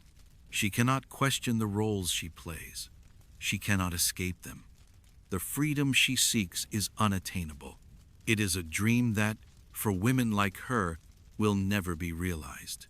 She is caught in a cycle of duty, of performance, of conformity. And though the world may look at her and see a woman who has it all, a woman who has lived the life expected of her, you can see the truth. Beneath the layers of perfection, beneath the quiet grace, she is trapped. She will never truly be free. And you, as you watch her, begin to understand the cost of this illusion of freedom. The weight of conformity is not just a burden, it is a life sentence. A life where every action is scrutinized, every word is measured, and every desire is suppressed. A life where the woman is never allowed to step outside the roles assigned to her, and where the very idea of freedom is as distant as a dream, slipping further away with each passing day. She may smile, she may laugh, she may move through her day with the grace and composure that is expected of her, but inside, the truth is clear. She is not free. She never has been. And the toll this takes on her, the mental strain, the emotional exhaustion, the constant repression of her true self, is something you can feel just beneath the surface. It's a quiet suffering, an unseen pain, but it is there, lingering in every movement, in every action, in every part of her life. You watch her once more, and as she turns away, you see the flicker of something, perhaps hope, perhaps resignation, but something that reveals the woman behind the role, the woman who has long since been buried beneath the weight of societal expectation. And in that moment, you realize the true cost of the life she lives. The illusion of freedom is just that, an illusion, a dream that she can never reach. And she will continue, day after day, performing the roles she must, because that is what is expected of her, because that is the price of survival in this world. You stand at the edge of the room, watching as the woman prepares for her day. The space around her is quiet, almost still, but the weight of the world feels palpable in the air. She moves through the room with careful grace, as if each step has been practiced 1,000 times, 1,000 lifetimes. The rustle of her skirts is the only sound as she makes her way from one task to the next, adjusting the furniture, tidying the space, setting everything in order. She does it all with precision, with a kind of quiet intensity that only those who have lived in this world could understand. The house must be perfect. The children must be perfect. Her husband must be perfect. Everything in her world must align with a vision of order, of perfection, of control. But you know, as you watch her, that beneath the surface, the weight of this performance is beginning to break her. It's not enough to simply live in this world, she must perform in it. And the performance begins before the day even fully begins. She has already dressed herself carefully, with thought and intention, ensuring every piece of clothing is in its place. The lace, the silk, the corset that cinches her waist, all of it serves a purpose. It is not just for warmth or comfort, but to show the world that she has mastered her role. Her appearance is the first part of the act, the most visible part of the performance. But it's not just about what she looks like. It's about how she behaves, how she speaks, how she holds herself. Her power is not in her autonomy, it's in her ability to conform, to fit into the roles that society has defined for her. In a way, this is where her power lies. Not in what she does for herself, but in how well she performs the expectations placed upon her. Her strength is in her ability to be everything everyone expects her to be: obedient, graceful, silent, nurturing. Every part of her existence is a role, and the better she plays it, the more power she holds in the eyes of society. She is not allowed to question these roles. She is not allowed to deviate from them. If she does, she risks losing everything: the respect, the security, the admiration that society grants her, as long as she stays within the prescribed lines. But, you sense, this power is not real. It is not true autonomy. She may hold power in the eyes of others, but it is a kind of power that binds her, that holds her captive. The better she performs, the more she is applauded. But with each applause, the chains grow tighter. Each smile she gives, each graceful word she speaks, each task she completes perfectly, is a reflection not of her true self, but of the role she must play. And she knows it. You can see it in her eyes, in the quiet way she moves through the house. There is a weariness there, hidden behind the smile she wears like armor, behind the careful movements of her hands as she arranges the room, behind the calm voice she uses to speak to her children. She is always performing, always aware of the gaze that follows her, always conscious of how she is seen by others. The moment she stops performing, the moment she lets her guard down, the illusion crumbles. And with it, so too does her place in this world. The weight of these gendered expectations is heavy, and it is unrelenting. Society has defined who she is allowed to be, and that definition is narrow, suffocating. She is not allowed to be angry, not allowed to be tired, not allowed to be frustrated with the demands placed upon her. She is supposed to be serene, patient, graceful. She is supposed to be the nurturing mother, the devoted wife, the perfect homemaker.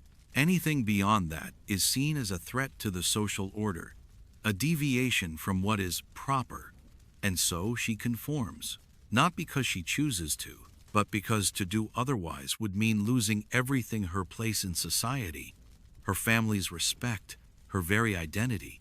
As you watch her, moving from room to room, you realize how little room there is for her to breathe, to be herself.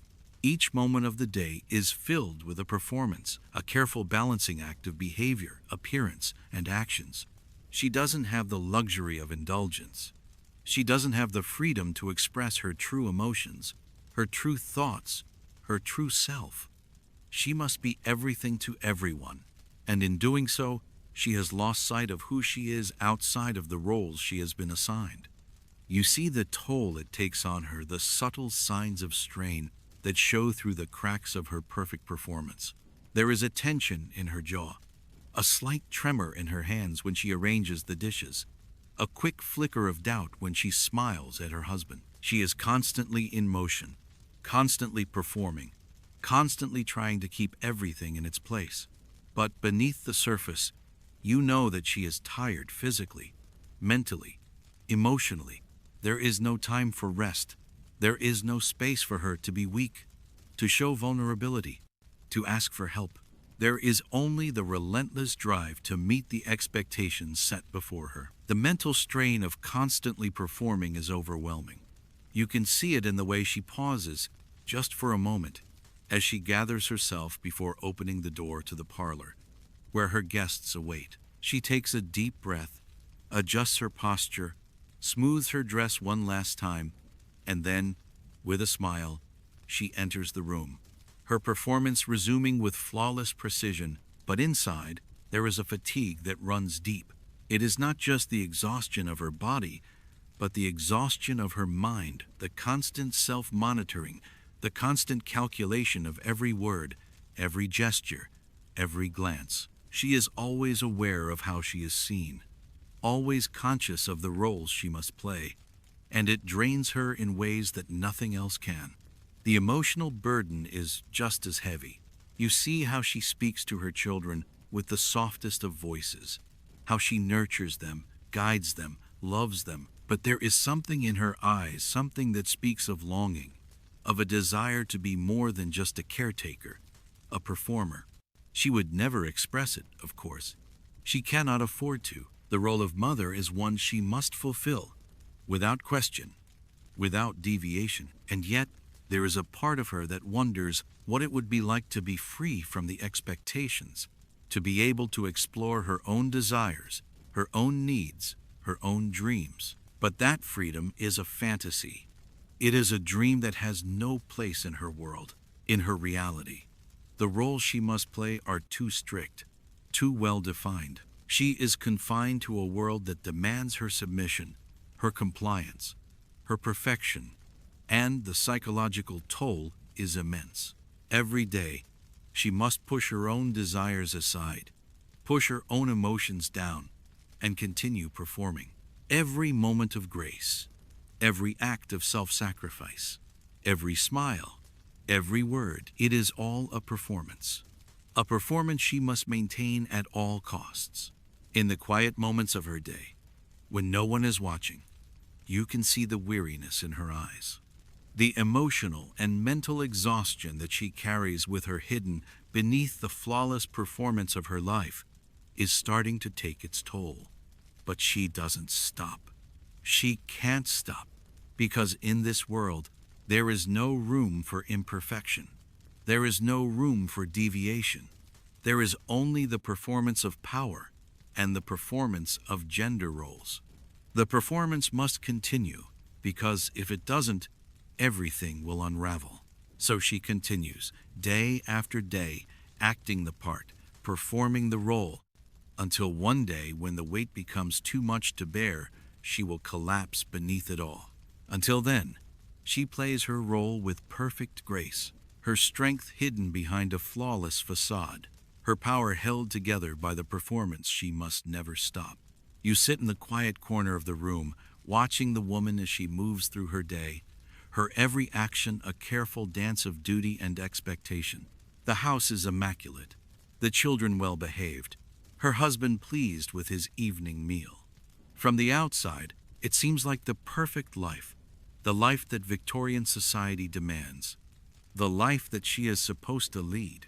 Yet, as you observe her, you sense something beneath the surface, a quiet shift, a movement in the air that suggests there is more to her than the roles she is forced to play.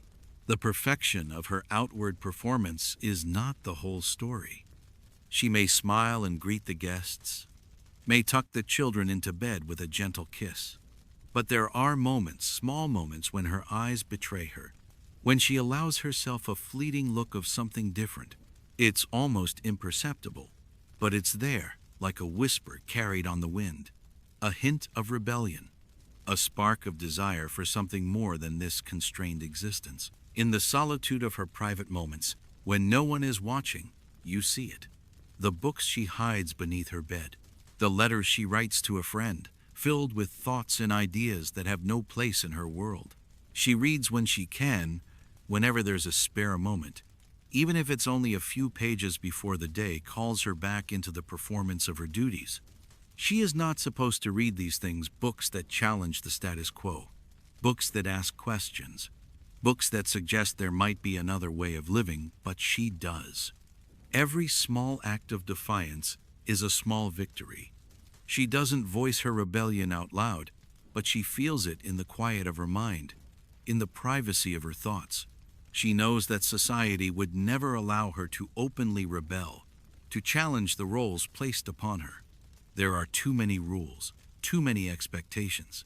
But in the quiet of her heart, she refuses to accept the life she has been given. She refuses to be nothing more than a perfect wife and mother. She knows, deep down that there is more to her than this performance. There are dreams, desires, and aspirations that have no place in this world, but they are there, quietly simmering beneath the surface. She isn't alone in this rebellion.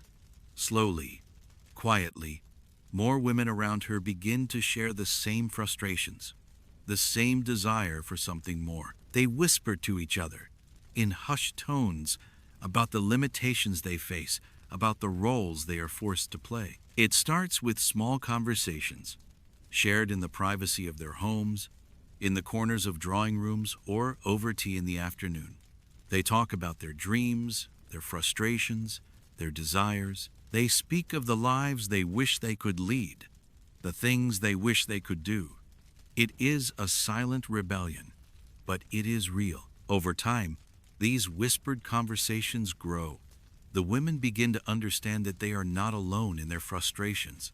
They begin to see that their struggles are not isolated, that they are part of something bigger, a movement that has been quietly brewing for years. The rebellion is hidden, yes, but it is there, in the spaces between the duties of motherhood and wifely submission. The more they talk, the more they realize that there is power in their shared experiences, in their collective frustration. The small acts of defiance become more than just personal acts of rebellion. They become part of something larger. You can see it in the way these women look at each other, in the solidarity that grows between them. Their shared experiences become a source of strength, a quiet force that pushes against the walls that society has built around them. There is power in their silence, in their unity. They begin to understand that even though their voices may not be heard, they are not alone. They have each other. They are united in their desire for change, for a different kind of life, one where they are not bound by the constraints of society's expectations. You see them now, gathering in secret, exchanging stories of their lives, their struggles, and their dreams. It is a rebellion that no one sees, no one acknowledges, but it is there, growing stronger with each passing day. The power of solidarity cannot be underestimated. They are finding strength in each other, in knowing that their pain is shared, that their desires are not wrong, that they are not alone. As they sit together, in the dimly lit corners of their homes, they talk about the future. They talk about what could be, about the possibility of a world where women are not confined by their roles, a world where their voices are heard, where their desires are not suppressed. They are not naive. These women know that change will not come easily, that their rebellion is still quiet, still hidden. But they know, too, that it is the beginning of something bigger, something powerful, something that cannot be undone. You watch them carefully. These women who have learned to make small rebellions, who have found strength in each other's company, they are not loud, not visible in the way that men or those in power might be, but they are formidable in their own way. Their rebellion is not about grand gestures or public outcry. It is about quiet defiance, about making small choices that go against the grain, about finding strength in the moments when society tries to silence them. It is about saying, I am more than what you expect me to be, even if no one else hears it. Their solidarity is their greatest strength. And as you watch them, you realize that their rebellion is not just a rejection of their roles as wives and mothers. It is a rebellion against the idea that their lives are not their own. They are reclaiming their autonomy, their voice, their place in the world, even if it is a quiet and hidden act of resistance. There is power in the way they share their frustrations, in the way they lean on each other, in the way they support one another through their struggles. And as the rebellion grows, so too does the hope for change. Though the world around them remains the same, though the roles they are assigned remain rigid and unyielding, there is something in the air now, something that wasn't there before. It is the quiet rumblings of a revolution born not from noise or fury, but from the simple act of women standing together, sharing their pain, and dreaming of a life that is theirs to define. And so, As the years pass, the rebellion continues silent but powerful. It may not be visible to the world, but it is there, growing stronger with each day, each conversation, each whispered word. It is a rebellion of solidarity, a rebellion of quiet strength. And, one day, it will burst forth into the light, bringing with it the change these women have longed for, the change that they have quietly fought for, together, all along. You enter the room quietly, careful not to disturb the calm. The fire in the hearth crackles softly, filling the room with a gentle warmth that contrasts with the cold of the outside world. The woman is sitting by the window, looking out at the gray landscape. She seems lost in thought, her gaze distant, her posture rigid. The silence in the room is thick, and you can feel the weight of it pressing in around you. Despite the stillness, you sense that beneath her composed exterior, she is carrying something heavy, something that cannot be seen but is undeniably present. As you watch her, you begin to understand. She has spent the day performing the duties expected of her, as she does every day, managing the household, caring for her children, tending to her husband's needs, all while maintaining an appearance of perfect composure. To the outside world, she is the epitome of grace, a woman who fulfills her role with ease and poise. But inside, behind the walls of the house and the layers of clothing, something is quietly unraveling. The emotional exhaustion of constantly performing, of constantly suppressing her true feelings, is beginning to take its toll. You see it in the way she moves her steps, slow, deliberate, as if every action takes more effort than it should. You see it in the lines of her face, the subtle tightness around her eyes, the way she holds herself, always aware of the gaze upon her, always aware of the expectations placed on her. She smiles when she enters the room, but it is a smile that doesn't quite reach her eyes. There is a weariness in her expression, a quiet sadness that lingers just beneath the surface, hidden from the world but impossible to ignore. For all the people around her, for all the roles she plays, there is an isolation that she cannot escape. Despite being surrounded by her children and husband, despite the constant demands of the household, she feels an overwhelming sense of loneliness. It is not the loneliness of being physically alone, it is the loneliness of being unseen, of being unheard. She cannot express her true self, her true desires, and so she is forced to bury them, to lock them away deep inside. There is no room for her to be vulnerable, no space for her to be anything other than the perfect wife, the perfect mother, the perfect homemaker. She may have friends, women with whom she shares occasional conversation, but even these relationships are defined by the roles they play. The conversations are polite, surface level, filled with pleasantries, but never diving into anything too real. They talk of their children, their homes, their husbands. They share advice on managing the household, on caring for the family. But there is little room for deeper connection, little space for the kind of intimate conversation that might reveal the loneliness they all share. In this world, there is no room for women to share their true feelings, to express their pain, their frustrations, their dreams. The emotional labor of being a woman in Victorian society is immense, but it is invisible, often dismissed, and rarely acknowledged. As you watch her, you can sense the weight of the psychological strain she carries. The constant performance of her roles has worn her down over time. The emotional exhaustion she feels is not just physical, it is mental, it is spiritual. She has been trained from a young age to put the needs of others before her own, to suppress her desires in favor of the family, the home, the expectations of society. The idea of personal fulfillment, of pursuing intellectual or emotional growth for herself, has never been an option. Her worth has always been measured by how well she plays her roles, by how well she performs as wife and mother. But there is a part of her, a quiet part that she has hidden for so long, that longs for something more. She longs to be seen, to be heard, to be valued for who she truly is, not just for the tasks she completes or the roles she fulfills. There is a yearning in her, a yearning for intellectual stimulation, for creative expression, for the freedom to explore the depths of her own mind.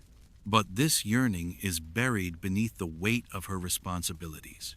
There is no room for her to explore these desires.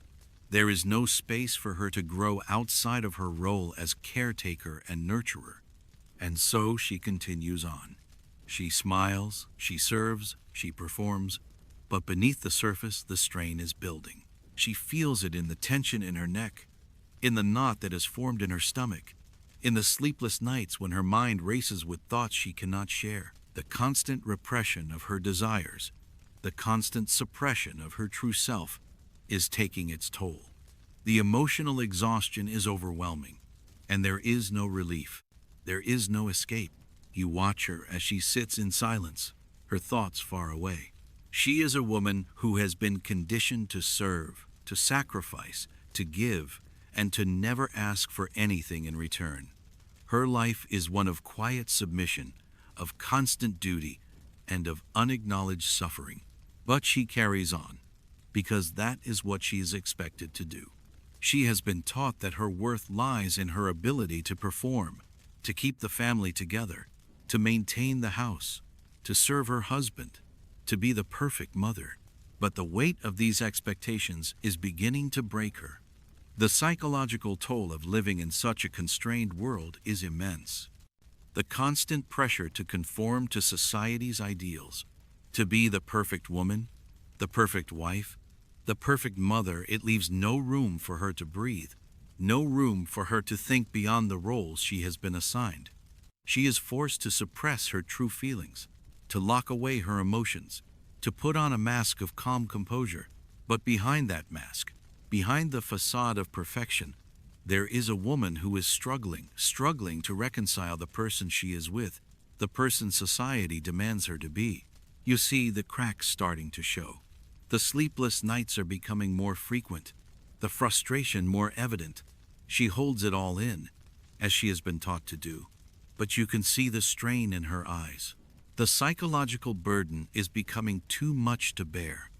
And though she continues to smile, though she continues to perform her duties with grace, you know that the weight of it all is starting to crush her. The emotional exhaustion is real. The loneliness is real. The mental strain is real. And yet, she continues. She continues because that is what society expects of her. She continues because there is no other option. She continues because she has been taught that her worth lies in her ability to serve, to sacrifice, to give. But the cost of this life is becoming too great. The psychological toll, the emotional burden, the silent suffering it is beginning to show. As the day wears on and the house grows quieter, you see her settle into a chair, her body tired, her mind weary. She closes her eyes for just a moment. But even in her brief rest, you know she cannot truly relax. The weight of the day's duties still hangs over her, and tomorrow it will begin again. The emotional exhaustion, the mental strain, the psychological toll, it will continue. Because in this world, a woman's life is not her own. She is bound to the roles she must play, and the price of performing those roles is steep. But as you stand there, watching her in the quiet of the evening, you begin to understand. You understand the depth of her suffering, the toll of the performance, and the immense burden that has been placed on her shoulders. She may smile, she may speak with calm composure, but inside, she is breaking. And you wonder how long she can continue to carry this weight before the cracks become too large to hide. You watch as the woman moves through the house, her steps measured, deliberate, and yet heavy with an unspoken burden. The sun is setting, casting a warm glow through the windows. But the warmth of the day is fading fast, replaced by the quiet chill of evening. She moves with purpose, checking on the children, preparing the evening meal, ensuring that everything is just as it should be. There is no rest for her, no pause in the endless duties that fill her day. Her life, it seems, is a perpetual cycle of giving to her husband, giving to her children, giving to the house. There is no space for her own desires, no room for her to be anything other than the perfect mother, the perfect wife, the perfect woman. And yet, you sense that there is something more beneath the surface, a part of her that longs for more, something beyond the expectations that have been placed upon her. The role of mother is a heavy one. Society demands perfection, and there is no room for deviation. She must always be there for her children, always present, always nurturing, always willing to sacrifice. There is an unspoken rule that mothers must put their children's needs above all else, above their own desires, above their well-being, above everything. The idea of a woman having time for herself, for her own interests, her own passions, is anathema to this world. To be a good mother, she must give herself entirely. Her children's happiness, their health, their futures, all of these things must come before anything else. You watch as she moves from one task to the next, each one more demanding than the last. The children need their supper. Their lessons need to be supervised. Their baths need to be prepared. The list of demands never ends.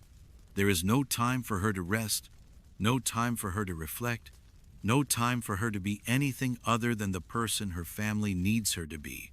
And though she moves through it all with a calm demeanor, you can see the weariness in her eyes, the quiet exhaustion that lingers beneath the surface. Her children are everything to her. She loves them dearly, but you can see the toll it takes. The emotional burden of being a mother in this world is immense. She is expected to love them unconditionally, to nurture them, to be patient, to guide them, all while managing the household, maintaining her own role as a wife, and performing the endless tasks required to keep the family functioning. She is not allowed to falter, to show weakness, to need a break. To express any frustration, any fatigue, would be seen as a failure to live up to the ideal of motherhood that society has set. As you watch her prepare for the evening, there's a quiet sadness that begins to settle over you. She is doing everything she can to ensure that her family is happy, that they are provided for, that they are well cared for. But where does she fit into all of this? Where is the space for her? She is constantly giving, constantly serving, but there is no room for her to receive. There is no room for her to rest, to care for herself, to pursue her own desires. Her life is entirely dedicated to the well-being of others, and it is a life that is both fulfilling and suffocating in equal measure. You see it in the way she interacts with her children. Her love for them is clear, but there is also a sense of exhaustion in the way she cares for them. She tends to their needs, soothes their fears, comforts them when they cry, but there is no time for her to express her own needs. The demands of motherhood leave no room for personal space, no room for self-care, no room for her to feel the same comfort and nurturing that she so willingly gives to others. She is expected to be everything to everyone, and in doing so, she has lost sight of herself. The emotional toll of motherhood is more than just physical. It is psychological, too. There is a constant pressure to be perfect, to meet the unspoken standards of what it means to be a good mother. She must always be patient, always be loving, always be selfless. To show any sign of frustration, to express any desire for personal time or respite, is seen as a failure to live up to the ideal of motherhood. And so, she continues, silently bearing the weight of it all, never allowing herself to show the strain, never allowing herself to take a step back. As the evening wears on, you notice how she begins to fade.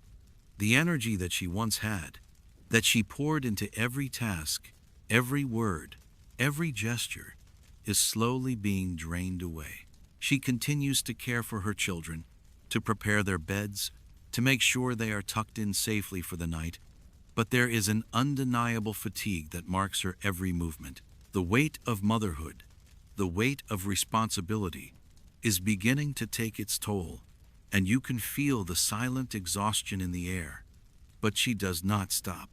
She cannot. The role of mother is a never-ending cycle, a cycle of giving and giving and giving. There is no time for her to rest, no time for her to step away. Even when the day is done, when the house is quiet, when the children are asleep, she cannot truly let go. The emotional weight of it all lingers, pressing on her shoulders, following her into her dreams. And yet, she continues. She will continue to give, to care, to sacrifice, because that is what she is expected to do. As you watch her, you realize the true cost of all of this, the emotional toll, the psychological strain, the sacrifice of herself for the well-being of her family. She may smile, she may carry out her duties with grace, but beneath the surface, there is a quiet desperation, a yearning for something more. She longs for a moment of peace, for the ability to care for herself, for the freedom to be more than just a mother, more than just a wife. But she knows that this is not her world. Her worth is tied to her ability to perform her role as mother, as wife, as caretaker. And so, she continues, quietly bearing the weight of it all. The house falls silent in the night. You see her standing by the window once more, gazing out at the darkness, her mind lost in thought. For a brief moment, you can see the woman behind the mask, the woman who longs for freedom, for release, for the space to simply be. But she quickly turns away, as if to remind herself of the duty that she must fulfill. And you realize, as you stand there in the quiet of the room, that she will never truly be able to escape the weight of her role. She will always be a mother, a wife, a caretaker. She will always be expected to put others first, to sacrifice her own needs for the sake of her family. And yet, despite the emotional and physical toll, she continues, because that is what she must do. It is the price she must pay for the role she has been assigned, the role she has been forced into, and though it is heavy, though it is unrelenting, she will bear it, because, in the world she lives in, there is no other choice. The morning mist clings to the city like a veil, blanketing the streets in a soft gray haze. Inside the small, humble home, the woman moves about, tending to the children, arranging the room with quiet precision. There is a calmness in her movements, a stillness that betrays the complexity of the life she leads. Her day, like every other, begins with the weight of the world pressing down on her shoulders. Yet, there is something in the way she carries herself, in the way she walks, in the way she breathes, something that speaks of resilience. It is a quiet strength, a strength that is not immediately visible, but one that is deeply rooted in the core of who she is. You watch her as she works. Her hands, though worn and calloused, move with grace, preparing breakfast for her children, folding the laundry, tending to the fire. There is no room for rest in her life. The demands of family, of home, of society, all of them pull at her. And yet, she continues on, performing her duties without faltering. Her body is tired, her spirit weary, but there is something about her that refuses to break. This is not the strength of overt rebellion. It is not the strength of defiance shouted in the streets or declared boldly for the world to hear. No, this is the silent strength of a woman who has been taught to endure, who has learned to survive in a world that has given her few options and fewer freedoms. And yet, despite it all, she endures. As you observe her, you begin to understand the depth of what it means for her to survive. Every day is a quiet battle against the expectations placed upon her, against the limits imposed by society, against the emotional, physical, and intellectual confinement that defines her existence. She is expected to be a perfect wife, a perfect mother, a perfect homemaker. She is expected to give of herself endlessly, with no room for her own desires, her own needs, her own dreams, and yet she continues, carrying the weight of these expectations without complaint. But beneath the surface, you begin to see something more, something deeper, something that cannot be silenced by the demands of her role. It is the silent performance of power.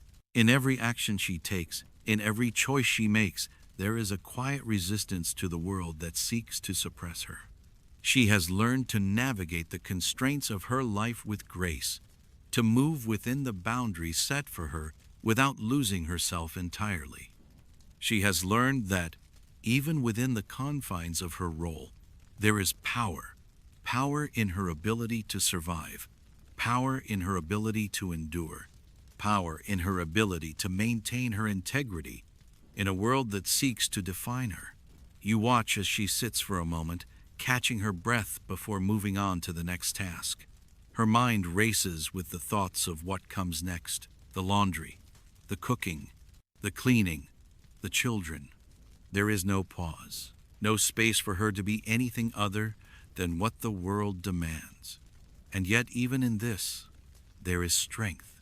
It is a strength born of necessity, yes, but it is also a strength born of a quiet defiance.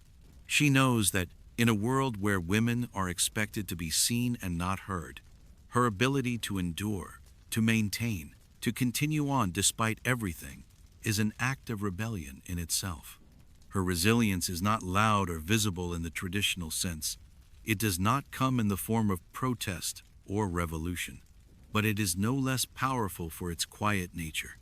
Every day she lives, every task she performs, every sacrifice she makes, these are all acts of silent resistance. She has found a way to survive, a way to thrive, in a world that seeks to limit her, to confine her, to silence her. In her own way, she is breaking free from the chains of societal expectation. And though no one may see it, you can feel it in the air, the strength, the defiance, the quiet power that pulses through her every action. You can sense the glimmer of change in the way she interacts with her children. She teaches them not just the skills needed to run a household, but the values she holds dear, the value of resilience, of self-respect, of integrity. She may never be able to fully break free from the expectations placed upon her, but she can teach her children, especially her daughters, to navigate the world with strength and dignity. She can teach them to be resilient, to be strong, to find their own voices, even in a world that often seeks to silence them. And in this, she is laying the groundwork for a future that may look very different from the life she has lived. As you watch her, you begin to see the subtle ways in which she rebels. It's in the small choices she makes, how she raises her children, how she navigates her marriage, how she holds herself in the face of adversity. She is not passive. She is not resigned. She may not have the luxury of open rebellion, of political action, but she has found her own way to resist. It is a resistance rooted in survival, in quiet strength, in the power of continuing to exist, to thrive, despite everything the world throws at her. The changes may be small now, barely noticeable to those around her, but you see them, you feel them. They are the seeds of something greater, something that will grow over time, something that will eventually break the chains that bind her. It is not a revolution of shouting voices and grand gestures. It is a revolution of endurance, of quiet defiance, of women holding on to their dignity and strength in a world that seeks to strip it away. You watch as she moves through her day, her strength hidden beneath the layers of duty and expectation. She may not be free, but she is not defeated.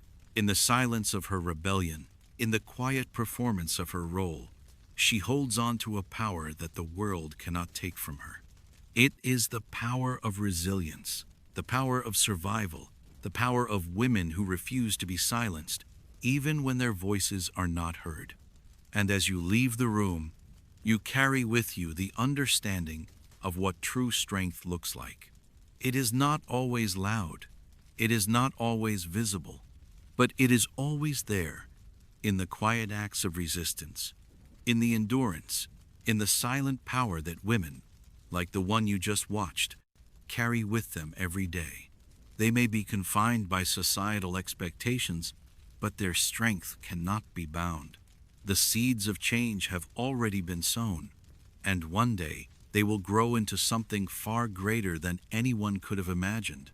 As the sun sets on the quiet Victorian home, you pause and reflect on the journey you've just witnessed.